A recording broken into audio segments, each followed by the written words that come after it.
All right, as I said, while mass gatherings have been banned across Australia, the government is still insisting schools remain open for a range of reasons.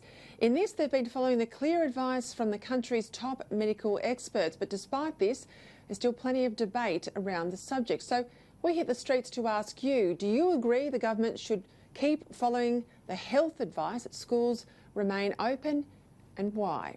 Here's what you had to say. It's probably not. Look, it's plain sense. Yeah. They should close. The spread of infection. We don't understand this yet, so I think it's a case of just close it down. They should have a choice, I suppose. Like nurses and stuff should have somewhere to send their kids, but otherwise they should be at home. Obviously it's massively disruptive to businesses. If schools are closing, people have to change their arrangements, could impact on people getting paid. So I'd suggest only as sort of a last resort, really, leaving them open for now. It's a bit of a tender subject, isn't it? But I think probably it doesn't seem to be transmitting too much between the kids at the minute. So I think probably for now, yes.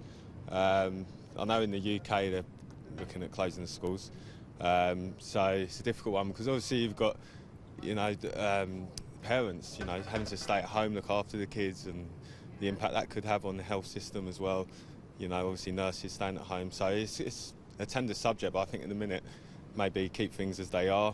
If the rate of infection obviously increases, then maybe review it further down the line, maybe. As long as it's safe to do so and the medical advice suggests that it's okay, it's not a problem. We should be thinking about closing them though in the not too distant future. I don't think they should stay open, no. I think it's pretty dangerous to have kids that are probably intentionally coughing on each other. Yeah. Yeah? Yep. Why? Just because they need to learn, need to extend their knowledge. Staying at home just wastes time. Yeah, it's up to parents to decide. If half the parents take the kids out, then you've already got the problem solved, haven't you? I think it would cause major disruption to our economy and everything if schools don't stay open. As long as they're taking the best available medical advice, and that's what the advice is at the moment, then I do agree with it, yes. Joining me now, radio broadcaster and Sky News host of The Front Page, Jane Marwick from Perth. Well, Jane, some independent schools, private schools, have ignored the government's warning and they've taken their students online. A lot of parents are doing exactly what they think, and you don't blame them, what they think is best for their own families. The government, the premiers and the Prime Minister and all the health experts are still pretty unanimous. They want the schools to stay open. You're a mum, what would you be doing? Oh, that's a really tough one. I've got a foot in both camps on this one. Some health experts I've spoken to say schools should close. I think that I was talking to a GP who'd been speaking to medical professionals in Austria overnight, Peter, and what they're doing is, I've got this secondhand, is saying that health workers' children should be in school so doctors and nurses can continue to go to work, but other children are being homeschooled. I think we're going to need to be flexible. I've also spoken to teachers, some of whom who are older or who have older parents who are in close contact and they're worried about their own health. And we had an example here in Perth this week of a parent who had been waiting for test results of COVID-19 and sent kids to school at 2 schools, I believe, speaking to the parents, even breaking their own quarantine and driving the children to school, hugging them and kissing them and sending them off into the school. So it's a lot of personal responsibility comes into play here. We know that generally speaking it doesn't affect children too badly. The argument has always been if you keep children at home and they might be asymptomatic or just have a bit of a sniffle, but they could pass it on to grandparents who might be the carers. I think it's a fluid situation. The government, as most people are saying, is following the best advice, but I fully understand parents who say, no, we'll do some homeschooling, because a lot of my friends are doing that. Yeah, and I don't think this will be the last word on it, Jane. I think this is going to be one of those issues that continues to evolve, as we've talked about, gatherings, not just mass gatherings now. We're getting smaller and smaller. We know in some markets overseas, they're not recommending any gatherings beyond sort of 5 people, 10 people, 20 people. It's still all being watched carefully, and I think, the constant meetings in Canberra are showing that the government's not going to leave anything to chance here. And while there's, agreement with the health experts. They'll stay there, but they're likely to move, I think. Fuel. There's been listen to a lot of talkback. You're on talkback. There's been a lot of angry people about the fact that the fuel prices are so low, oil prices are so low overseas, and fuel prices here are varying wildly. Things on the supermarket shelves are varying wildly. People are concerned they're being ripped off here, and we also know, and I looked at some statistics today from the Australian Meat and Industry Council, we run at about 5 tonnes in terms of demand of beef mince per day. We're currently running at 25 tonnes, so 5 times usual. When's it going to stop?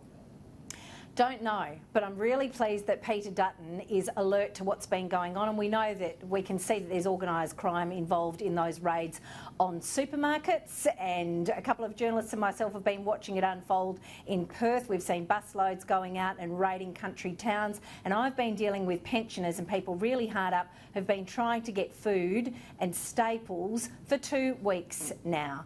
2 weeks, our elderly. So I will be very, very pleased if I see, I'm disappointed in a way, but it's time now for the sort of authorities to really step in, because I'm talking to kids who are running checkouts at supermarkets, and they're asking people to leave, and people just turn around and say, no, we won't leave. So there's all sorts of pressure going on there. Fuel prices, didn't we all think that with the oil price being low that would be one boon for the economy, that petrol prices would go down and make things a little bit easier? But the selfishness we have seen has been appalling. And I'm sorry, there are some groups, I agree with Alan Jones and Ray Hadley on this, there are certain organised groups who are doing their absolute worst and are buying things and sending them overseas. We know that some Australia post offices have been incredibly busy, and we're seeing a repeat of baby formula. And I'm not going to be called racist for saying it, because it's true. We're also seeing Australians who are fearful, and this needs to stop, and we need to get a real handle on it, because the panic that people feel when they go into a supermarket and see everything racing out or seeing empty shelves is feeding into a whole lot of anxiety that's playing out in the economy. And it is incredibly important that we get a handle on it, but I'm not going to criticise families who have watched what happened in Italy over the weekend, now seeing what is happening in the United Kingdom, and have decided to stock up their freezers and fridges and cupboards in case they need to stay home and self-isolate. I think that's a very human response. I think the supermarkets have got a bit to answer for. They should have clamped down on the hoarding of toilet paper, pasta, beans, all of those things from the start. We are behind with this, but I think now, Peter, that the federal government really understands. Peter Dutton saying yesterday, not mincing his words, saying he'll call in the police if and when needed. That message needs to be hammered home. Yeah, I don't think it'll be long before we see more police visibly around our communities, and I suspect that the government will be asking, where are our Army reservists in case we need them at some time.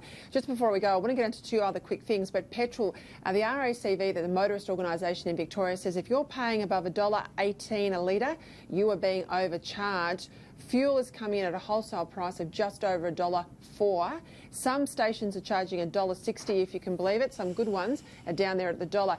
The Queen, talk about stoicism. She put a message out in the United Kingdom. She's headed up to Windsor. Prince Philip's joining her there, but she said, in a period of great concern and uncertainty, she says, we are up to the challenge, and it's been received very, very well, and she knows what she's talking about. You know, you remember those times. I think there's a wonderful line from her mother, the Queen Mum, about I won't leave the King won't leave the East End, and they stayed for the bombing. They stayed at Buckingham Palace, and she said after Buckingham Palace was bombed, something akin to, well, now I can look the East Enders in the eye. Face. Yeah, in the eye, because they had been wiped out. Yeah. Yeah, it's terrific to see that.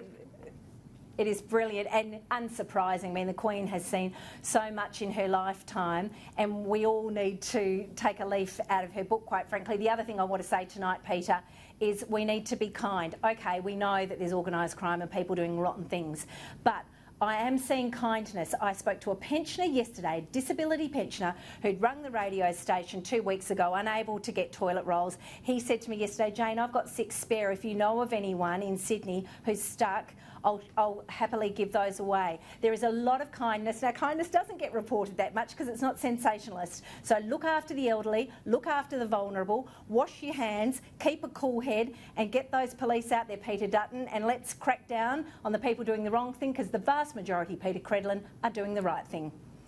And I'll say this for Jane Marwick, because she won't say it herself, but she's been out there volunteering, making sure vulnerable people and older Australians in their home are getting looked after in all of this. So good on you, Jane. I want to just touch on Catherine Hamlin, Dr. Catherine Hamlin, before we go. You and I admired her enormously, and in amongst all the other craziness, I don't want it to be unremarked that she passed away in Ethiopia earlier in the week. Now, she's 96 years of age at the time of her death. People will remember her as setting up a fistula clinic. This is women who were giving birth in Africa, suffered pretty horrific gynecological trouble after they gave birth, and they were scorned, many of them from their families. Very little medical care. She is just an amazing Australian, and we all should pay tribute to her.